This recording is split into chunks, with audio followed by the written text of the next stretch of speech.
আগামী দিনের রাষ্ট্রনায়ক জনাব তারেক রহমানের বিরুদ্ধে ক্রমাগত কটূক্তি ষড়যন্ত্রের বিরুদ্ধে আজকের প্রতিবাদ সভার সম্মানিত প্রধান অতিথি জনাব শামসুজ্জামান দুদু, বিশেষ অতিথি প্রফেসর এ.কে.এম. আজিজুল হক স্যার, আজকের প্রোগ্রামের সম্মানিত সভাপতি শফিউল্লাহ ভাই, সবাই সামনে যারা আছেন আমার কলিগবৃন্দ এবং পেশাজীবী নেতৃবৃন্দ, সবাইকে রক্তিম শুভেচ্ছা।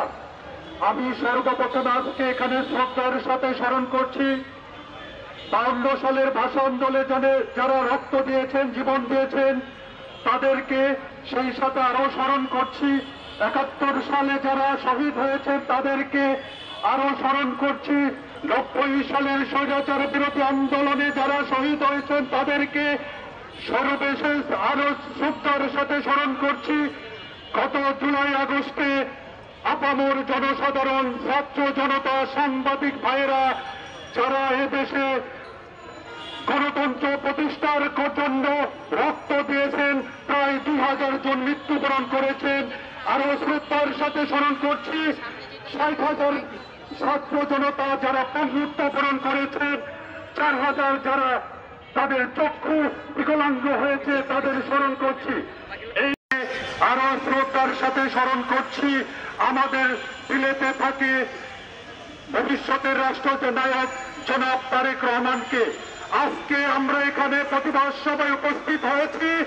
এখানে আজকে আমাদের দেখা যাচ্ছে চারদিকে ষড়যন্ত্র, চারদিকে ষড়যন্ত্রের বাতাস।